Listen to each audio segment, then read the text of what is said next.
humor, laughter, is a great stress reducer. We get a lot of benefits, in fact, from laughing. We get what Norman Cousins called a mini workout. This is where we have respiration increasing, we have muscles in the chest and the abdomen vibrate, endorphins are released by the pituitary gland. They have a threefold effect. They act to elevate mood, they act to kill pain, and finally they have a relaxing, sedative effect. And you get all these benefits without any of the side effects that you get from using drugs. Anybody familiar with the Valium diet? No? Okay, here's how it works. You take 16 Valium a day and you lose weight. It doesn't curb your appetite, but the food keeps falling out of your mouth. Glad to be here. I just got back from a big international speaking tour. 2 nights in Vancouver. But actually, I spent a lot of time up in Canada. I just love it up there. In fact, I was stationed in Canada during the Vietnam War.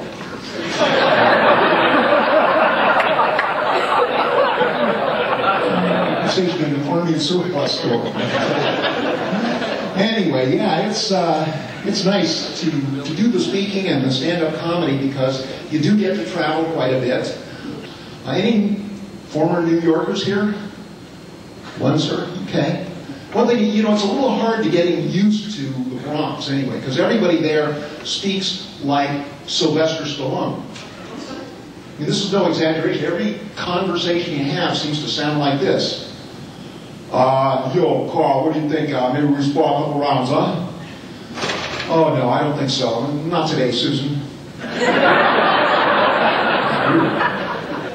flew over on, Horizon from San Francisco, which is quite a place over there. I see some strange things in San Francisco. I passed a jewelry store. There was a sign in the window that said, "Ears pierced while you wait."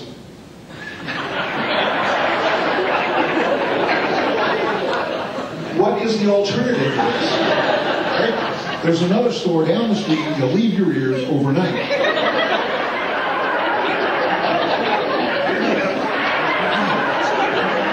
Anyway, well, I've been asked to say a few words about the importance of humor in building relationships between people. As Victor Borge once said, humor is the shortest distance between two people.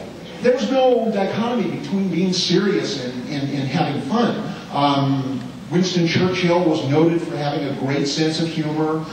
Anthony Eden, one of my favorites, Prime Minister of Britain, one of the greatest ever. He was in Parliament, 1969, the year of the Apollo mission. And it was announced the Americans had just landed on the moon. Eden's query, all of them? Even sense of humor. I get most of my material from watching what goes on around me. A lot of times that's the key. Watch what goes on around you, because we all do strange things. I certainly do. Here's something. Maybe you've been walking out of the office and you remember something. You go back and get it. Do you ever wonder why you snap your fingers? Well, imagine what an idiot you'd look like if you did this.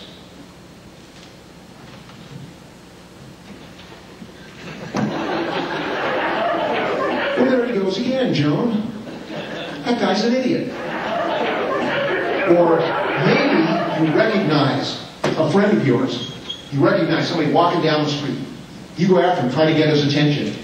Hey, Bill. Hey, Bill. Hey, Bill. You get right up to him and he turns around and it's the wrong person. And you say, "You're not Bill." Hey, he knows that.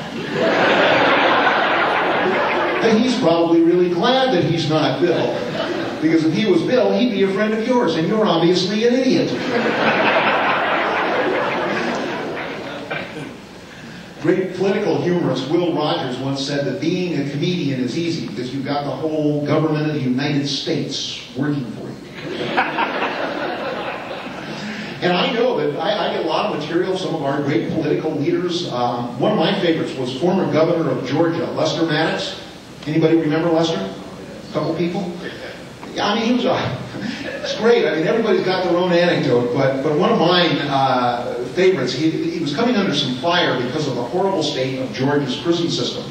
His reply, I think, was great. He said, I think that we are doing the very best we can under difficult circumstances, but realistically, we are not going to see much improvement until we start getting a better grade of prisoner.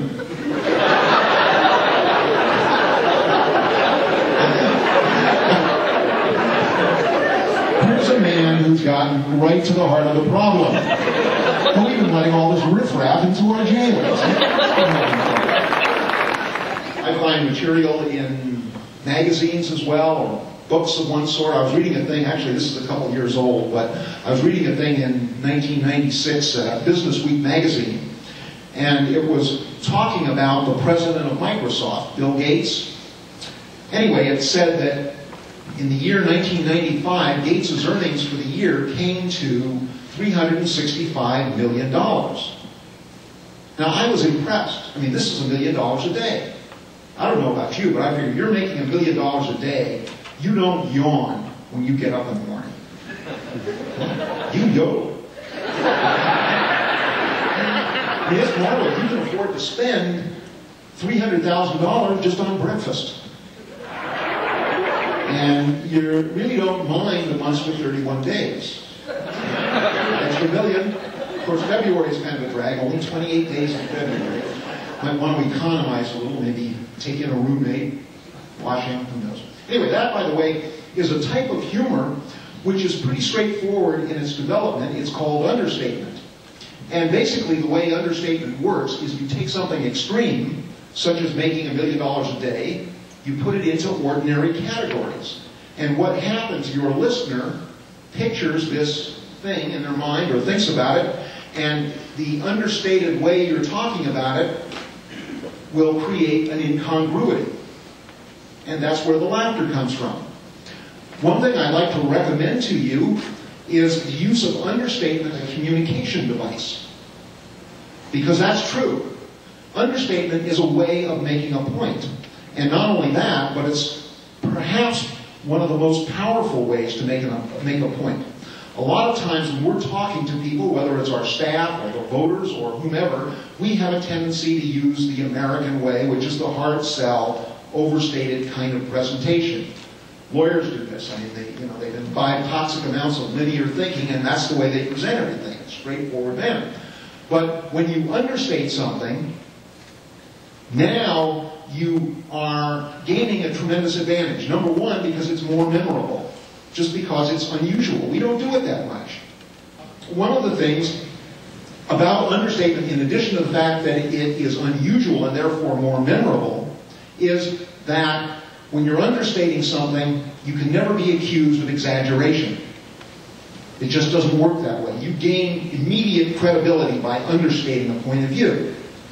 You also have the advantage of the audience, the listener, is making your point for you, because they're picturing the real thing.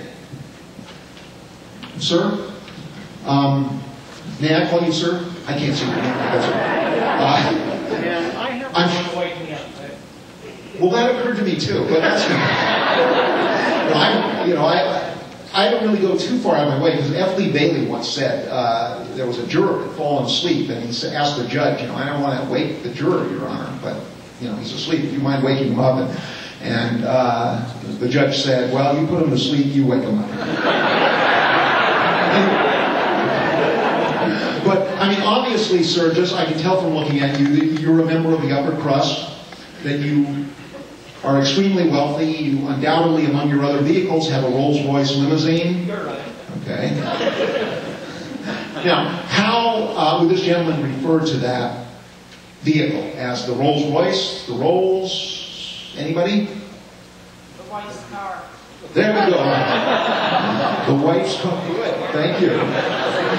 Yeah, you got a Rolls-Royce limousine. You don't need to punch it up. The audience can look at it, and your listener can see what you've got. And the fact of the matter is, that's it. If you want to pad your part a little, you could call it the jalopy or whatever. I get material a lot of different places. I spend some time in the post office occasionally. In the post office, they try to keep you amused. They got pictures around. I'm looking at one of these things. It's really this kind of scruffy, tough-looking individual. Turns out to be the employee of the month. But that's another matter. But in fact, I'm looking at these pictures, and most of them are wanted posters, which really surprises me, because I'm wondering, why do they always put these in the post office? I mean, are these guys really avid letter writers? The other thing that bothers me is, why didn't they hang on to this guy when they took his picture? I mean, what was that scene like? Well, Scarface, we got the photo. You can take off now. Don't try to buy any stamps. You notice that people who sell a personal possession, car or whatever, they'll frequently have a sign in the window that says, "For sale by owner." Right. Why do they feel that it's necessary to specify it's going to be sold by the owner? And who else would sell it? You know, Marge, the Rogers haven't been using their boat much lately. What do you say we sell it? One of the things I was going to give you a quick example. How many golfers do we have here? A few, quite a few, several, 1, 2, 3. All the sheriffs on the back row. Okay. How many are not willing to admit their golf? Okay. I shoot a little golf, and I shoot in the low 80s. If it gets any hotter than that, I'm out of there. But for you golfers, let's imagine yourself going with a friend to a golf course. They ask you to join a pair of strangers and make up a foursome, and off you go. Now, maybe you're having a bad day. You miss a couple shots. You say, "I'm the worst golfer in the world." Now, that is an exaggeration. Except for one poor, sorry individual on the planet. That's exaggeration. Now, it's not the kind of thing that a comedian would use, or a public speaker. It's not quite strong enough, or even near strong enough, for public presentation. However, in an actual situation, when you're out golfing, the delivery's right, I get laughs with it, or a smile, and you might too. But here's something that's important about that.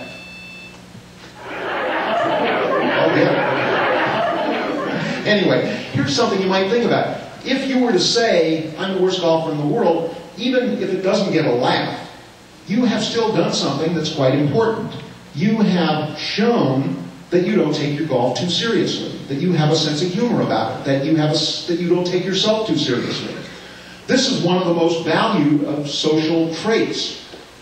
Having a sense of humor and demonstrating it is more than worthwhile, whether you get a laugh or not. Anyway, I was actually in Monterey, California a few months ago doing a speech for a group of basically plumbers, Plumbing, Heating, Cooling Contractors Association. Anyway, I was over there, and I get a call the night before from the president.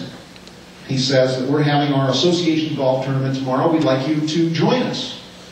And I'm saying, well, I'm not really that good a golfer. And he says, well, don't worry about it, because we're going to just have some fun. We will have handicaps. We're going to give away some prizes. We will provide you with a caddy. We'll provide you with some golf balls. So come along. And I said, sure, because I figured they're going to provide me with a caddy. See, I thought they were talking about an automobile. Actually, they just met a young man. He's going to help me look for lost balls, carry the clubs, etc., etc. So anyway, I arrive there, and here's the caddy, and I asked him, well, are you good at finding lost balls? And he says, yes, sir. And I said, good, go find me one, and let's get started. But he said, well, you don't have to worry about it, because they really did give me 6 brand new Titleist golf balls, and so we got some. So off we go. Well, we're at a place called Spyglass. Any golfers have heard of this? A couple? Have you played it, sir? Tough course. How'd you do? Hot day. Hot day, right? More than 82. Yeah. No, that is a tough course. It's over by Pebble Beach, and it's a really beautiful thing, but it's so long, and the fairways are narrow, and there's water all over the place. There are traps. And the fact of the matter is, I'm playing with the executive committee and the president, or two members of the board and the president. So I'm a little nervous and really wasn't playing that well, because about halfway through the third hole, I had lost all 6 of the golf balls. And now bear with me on this. You know, really it's the caddy's job to watch the ball, right? And I was a little fed up. I said, you know, you've got to be the worst caddy in the world. He said, oh, I don't think so, sir. That would be just too much of a coincidence. A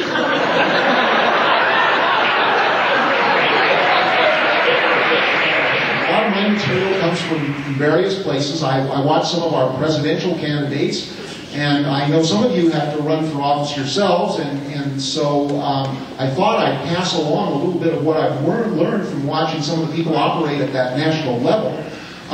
One of the most important things seems to be that you don't want to risk offending potential voters by being too specific about what you're going to do. So it's actually nice to be a little vague. Now, one thing that I have done is to write an all-purpose political speech. It can be used under a variety of circumstances, almost any circumstance. Feel free to write this down and use it. It goes something like this. My friends, and you are my friends, I feel that the time has come to speak out, for I believe, as I've always believed, that we will. All of us, as we have before, can, nay, must, if we are to be. And make no mistake about it, we can't afford not to be. For, and let's be perfectly clear about this, in the past few months, we have proven beyond a shadow of a doubt that we do. And we'll continue to do, strongly, firmly, yet gently, as we have in the past and are quite capable of doing yet again. Need I say more?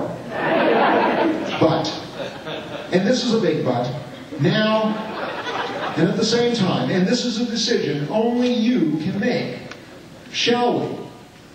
But I can hear you thinking, if only it were that clear.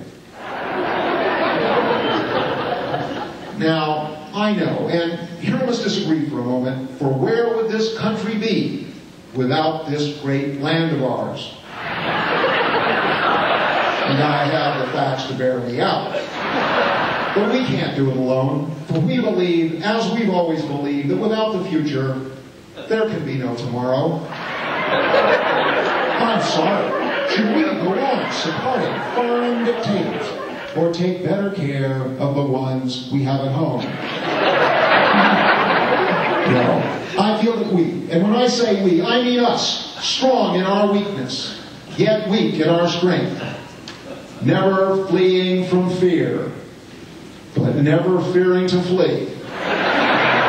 Shall so strive, preserve, nay, strengthen the pillars of apathy and corruption which we have labored so long to build, and to prove to the world that there are bigger and better crises ahead. Good night. Thank you.